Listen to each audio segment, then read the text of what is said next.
नमस्कार साथियों, मेरा नाम है आर.के. सिंह। संस्कृति आईएएस के यूट्यूब चैनल पर एक बार फिर से आप सभी का स्वागत है।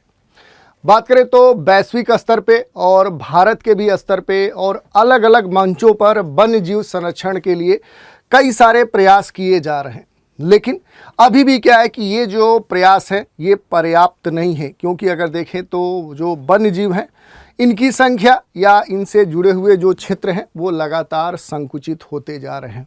इनके सामने कई सारे कह सकते हैं कि संकट हैं, चाहे वो मानव जनित हो या प्राकृतिक जनित हो।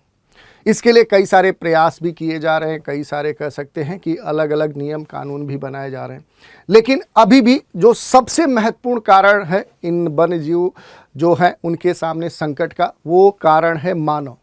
और मानव में जब तक जागरूकता नहीं आएगी तब तक इन वन्य जीवों का संरक्षण नहीं किया जा सकता। और इसमें एक महत्वपूर्ण बात यह है कि ये कहा जाता है कि जो पढ़े लिखे लोग हैं, जो कह सकते हैं कि एजुकेटेड जो लोग हैं, वेल एजुकेटेड जो हैं, वो इस प्रकार के प्राकृतिक कह सकते हैं संरक्षण पर विशेष ध्यान देते हैं। लेकिन अब भी जो वास्तविकता है, जो ज़मीनी हकीकत है, ये इससे काफ़ी दूर है। अब भी आप देखेंगे तो पढ़े लिखे लोग क्या हैं कि जो पिछड़े क्षेत्र के लोग हैं, जो पहाड़ी क्षेत्र के लोग हैं, जो जनजाति क्षेत्र के लोग हैं, पर्वतीय जो क्षेत्र के लोग हैं, कटे हुए जो कह सकते हैं द्वीपीय क्षेत्र से जुड़े हुए जो लोग हैं, जो आदिम समूह हैं, जो जनजातियां हैं, जो इस तरह के जो कह सकते हैं समुदाय हैं, वो खास तौर पर पर्यावरण को संरक्षण के लिए महत्वपूर्ण मानते हैं और वो लगातार इसके लिए प्रयास भी करते हैं। तो ज़मीनी हकीकत यही है और इसको कह सकते हैं कि और स्पष्ट कर रहा है कौन? मणिपुर की एक कह सकते हैं कि एक समुदाय है जिसका नाम है पौमई नागा जनजाति। इसने स्पष्ट कर दिया है कि आज भी क्या है कि वर्तमान में जो इस तरह की जो जनजातियां हैं, जो समुदाय हैं, जो समूह हैं, वो खास तौर पे पर्यावरण को लेकर इसके अलग अलग जो वनस्पतियां, जो घटक हैं, वन्य जीव हैं, उनके लिए खास तौर पे ये चिंतित हैं। और एक मामला सामने आया है, वो आया है मणिपुर की पौमई नागा जनजाति ने। इस जनजाति ने वन्य जीव संरक्षण को ध्यान में रखते हुए, या कहे तो पर्यावरण के संरक्षण को ध्यान में रखते हुए अपने क्षेत्र में पूरी तरह से शिकार को प्रतिबंधित कर दिया है। प्रतिबंधित ही नहीं किया है, इससे जुड़े हुए नियम कानून भी बना दिए हैं कि ऐसा अगर अपराध होता है तो इसके लिए दंड ये होगा। किसके लिए दंड क्या होगा, ये सारी बातें इस समुदाय ने निश्चित कर दी हैं। तो आप समझ सकते हैं कि ये समुदाय कितनी चिंतित है पर्यावरण के प्रति, वन्य जीव संरक्षण के प्रति। तो इसी की आज हम चर्चा करने वाले हैं कि आखिर पूरा मामला है क्या और इस समुदाय ने आखिर क्या कदम उठाए, क्या पहल की है। ये सारे बिंदु होंगे जिन पर हम चर्चा करेंगे। देख लेते हैं। चर्चा में आगे बढ़ने से पहले आप सभी के लिए एक सूचना है। संस्कृति आईएएस जो है ये यूपीएससी और स्टेट पीसीएस के जितने भी कोर्स हैं, जो ऑनलाइन है, लाइव है, पेन ड्राइव है, जो डीएलपी कोर्सेज हैं, इन पर एक बड़ा डिस्काउंट ऑफर जारी किया है। ये जो डिस्काउंट ऑफर है इसकी जो वैलिडिटी होगी वो 5 से लेकर 10 अक्टूबर 2024 होगी। अगर आप इसके बारे में इंटरेस्टेड हैं तो दिए गए नीचे के नंबर जो 955124 पर संपर्क कर सकते हैं, या फिर जो संस्कृति आईएएस की वेबसाइट है यहाँ भी विजिट करके संबंधित जानकारी प्राप्त कर सकते हैं। तो ये आपके लिए सूचना थी। अब चलते हैं अपने टॉपिक पे। आखिर ये जो पौमई जनजाति है, ये नागा जनजाति है, क्यों चर्चा में है? तो देखिए, एक न्यूज़ लेते हैं। न्यूज़ है मणिपुर जो Poumai Naga types ban hunting for wildlife conservation, enacts strict rule. यही बात कही जा रही है कि ये जो मणिपुर की खास एक सेनापति डिस्ट्रिक्ट में कह सकते हैं कि इसकी सबसे अधिक जनसंख्या वास करती है। तो इस पौमई नागा जनजाति ने वन्य जीव संरक्षण, किसकी बात हो रही है तो वाइल्ड लाइफ कंजर्वेशन के लिए शिकार पर प्रतिबंध लगा दिया है। और इसके लिए खास तौर पे सरकार ने नहीं कह सकते हैं, बल्कि इस समुदाय ने कुछ खास कठोर सख्त नियम बनाए हैं और इसके लिए दंड का भी प्रावधान किया है। सारे बिंदुओं पर चर्चा करेंगे।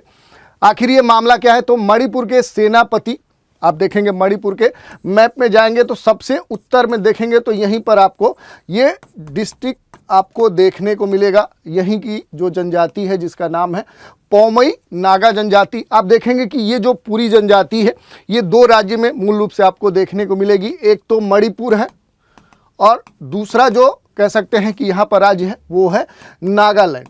और आप देखेंगे कि लगभग 95% जो ट्राइब्स है, इसकी जो पॉपुलेशन है वो पूरी तरह से क्या है कि मणिपुर के इस सेनापति डिस्ट्रिक्ट में ही संकेंद्रित है।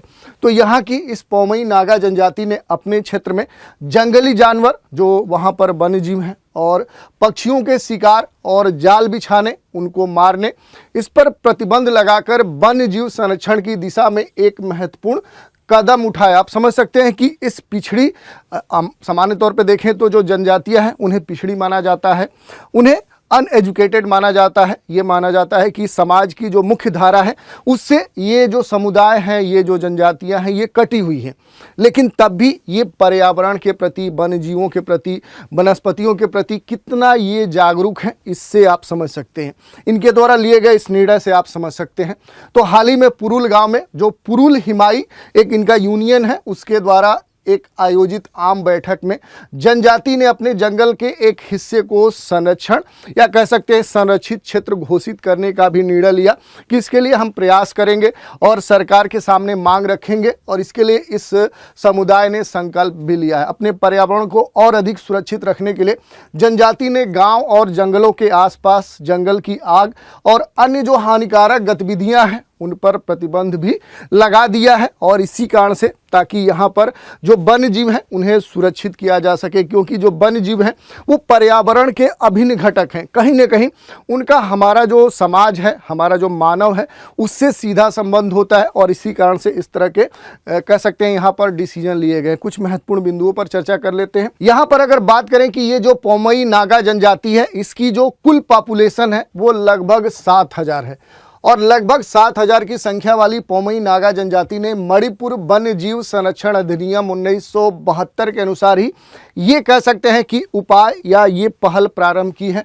इन नियमों को लागू करने के लिए ये जो पुरुल इनका संघ है, जो यूनियन है, इसने उल्लंघन करने वालों के लिए कुछ खास दंड का भी प्रावधान या इसकी घोषणा की है। अगर इसकी बात करें तो जंगल में आग लगाने वाले व्यक्तियों पर 60,000 रुपये का जुर्माना लगाया जाएगा। यही नहीं, जंगली जानवरों या पक्षियों का शिकार करते पकड़े जाने पर 20,000 रुपये का जुर्माना इस पुरुल संघ ने लगाया है। और साथ ही ये भी कहा है कि शिकार के जो औजार हैं, जो हथियार हैं, वो भी जब्त कर लिए जाएंगे। यही नहीं, मछली पकड़ने के लिए जो बैटरी है, डायनामाइट है, जो विभिन्न केमिकल्स हैं, जो एक्सप्लोसिव मटेरियल है, इसका उपयोग भी सख्त वर्जित है, पूरी तरह से प्रोहिबिटेड है। पुरुल गांव के अधिकार क्षेत्र में वन्य जीवों का शिकार या हत्या करते पकड़े जाने वाले बाहरी लोगों पर भी 20,000 रुपये का जुर्माना लगाया जाएगा। और उनके जो औजार हैं, जो हथियार हैं, जो इंस्ट्रूमेंट हैं, उसे जब्त कर लिया जाएगा। और उल्लंघन की सूचना देने वाले को प्रोत्साहित करने के लिए खास तौर पे इस यूनियन ने ये कहा है कि जो सूचना देने वाले मुखबिर होंगे तो जो वसूला गया कह सकते हैं दंड वाला जो टोटल अमाउंट होगा, उसका लगभग आधा जो हिस्सा होगा इस प्रकार की सूचना देने वाले व्यक्ति को दिया जाएगा। जिससे क्या हो कि अन्य लोग भी प्रोत्साहित हों कि अगर वो सूचना देते हैं तो इसके एवज में उन्हें कुछ मूल्य, कुछ रुपया, कुछ कह सकते हैं आर्थिक आय भी अर्जित होगी। अब थोड़ा सा ये जो जनजाति है, इसके महत्वपूर्ण जो कह सकते हैं विशेषताएं हैं, उन पर भी चर्चा कर लेते हैं। तो पौमई जो नागा जनजाति है, ये मूल रूप से एक स्वदेशी जाति समूह है, एक समुदाय है जिसका निवास मुख्य रूप से आप देखेंगे तो मणिपुर का जो सेनापति डिस्ट्रिक्ट है और नागालैंड के कुछ हिस्सों में ही ये वास करती है। और मूल रूप से अगर देखें तो ये जो जनजाति है, इसका अधिकांश जो जनसंख्या कह सकते हैं संकेंद्रण है, वो क्या है कि मणिपुर का जो सेनापति डिस्ट्रिक्ट है यहीं पर है। आप देख सकते हैं लगभग 95.7% आप देख सकते हैं 95% से भी अधिक जो जनसंख्या है वो मणिपुर में वास करती है। और उसमें भी मणिपुर का जो सबसे उत्तर वाला जो डिस्ट्रिक्ट है आप देखेंगे तो ऊपर आपको सेनापति डिस्ट्रिक्ट यहाँ पर देखने को मिलेगा। यहीं पर ये जो पौमई नागा जनजाति है ये वास करती है। ये जनजाति मणिपुर की सबसे पुरानी और सबसे बड़ी नागा जनजातियों में से एक है। आप समझ सकते हैं कि ये जनजाति एक तरह से यहाँ की प्राचीन जनजातियों में से एक होने से हमारे लिए काफ़ी महत्वपूर्ण हो जाती है। पौमई जनजाति की जो भाषा है उसे पोउला कहा जाता है। तो ये जो नाम है इनके भाषा का, ये भी आपके लिए महत्वपूर्ण है। और इस समुदाय के जो लोग हैं वो मूल रूप से ईसाई धर्म को फॉलो करते हैं। प्राचीन काल में मणिपुर और नागालैंड के समस्त जनजाति जो क्षेत्र हैं वहाँ पर उनके पौली, मिट्टी के जो बर्तन हैं उसको खास तौर पे पौली कहा जाता है। और पौताई पौ नमक कह सकते हैं उत्पादन के बारे में इन्हें अच्छी जानकारी थी। तो आप समझ सकते हैं कि सभ्यता के संदर्भ में भी क्या है कि ये जो जनजाति है ये काफ़ी प्राचीन है, इसके जो नॉलेज है या इसके जो ज्ञान क्षेत्र हैं वो काफ़ी समृद्ध है। तो इस कारण से इस जनजाति समुदाय को भी खास तौर पे सरकार के द्वारा संरक्षण प्रदान किया जा रहा है। कुछ अन्य बातों की चर्चा करें कि ये जो जनजाति है आखिर इसका मुख्य व्यवसाय क्या है। तो देखिए वर्तमान में क्या है कि इसका जो मुख्य व्यवसाय है वो कृषि है। इससे पहले ये शिफ्टिंग फार्मिंग या एग्रीकल्चर करती थी, स्थानांतरणशील कृषि पर निर्भर थी। लेकिन अब ये जो कृषि का एक फॉर्मेट है जिसमें कह सकते हैं कि जो वन होते हैं वहाँ पर उन वनों को काटा जाता है, छाटा जाता है, जलाया जाता है, फिर वहाँ कृषि किया जाता है। जब उसकी उत्पादकता कम हो जाती है तो समुदाय वहाँ से हटकर फिर दूसरे स्थान पर यही क्रिया फिर से दोहराता है। तो इस प्रकार की जो कृषि होती है उसे शिफ्टिंग एग्रीकल्चर या स्थानांतरणशील कृषि कहा जाता है। लेकिन इस कृषि फॉर्मेट की जो कह सकते हैं जो प्रभाव है, जो प्रचलन है, अब वो बहुत ही कम हो चुका है। अब ये समुदाय पूरी तरह से व्यावसायिक कृषि या कह सकते हैं जीवन निर्वहन कृषि पर निर्भर है। इसके अलावा अगर लोकप्रिय त्यौहार की बात करें तो महत्वपूर्ण जो त्यौहार यहाँ मनाए जाते हैं वो पौनी है, डोनी है, लाओनी है, रौनी है, दुहनी है, लौकौनी है, थौनी है, खीनी है और ताइथोनी है। ये यहाँ के कुछ महत्वपूर्ण फेस्टिवल थे। थोड़ा सा मणिपुर के बारे में संक्षिप्त रूप से जानें तो देखिए अगर आप मणिपुर में जाएंगे तो मणिपुर की जो राजधानी है वो इम्फाल है। मणिपुर में कई सांस्कृतिक के लोग वास करते हैं, जैसे कुकी है, नागा है, पांगल है और मिजो है। ये चार महत्वपूर्ण रूप से जो समुदाय है वो यहाँ पर वास करते हैं। इसके उत्तर में जाएंगे तो देखिए उत्तर में आपको नागालैंड राज्य देखने को मिलेगा, दक्षिण में आएंगे तो आपको मिजोरम देखने को मिलेगा।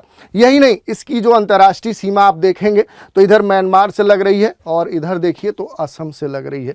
तो ये इसके बारे में हमने देखा और ये देखा कि आखिर जो पौमई नागा जनजाति है वो क्यों चर्चा में है।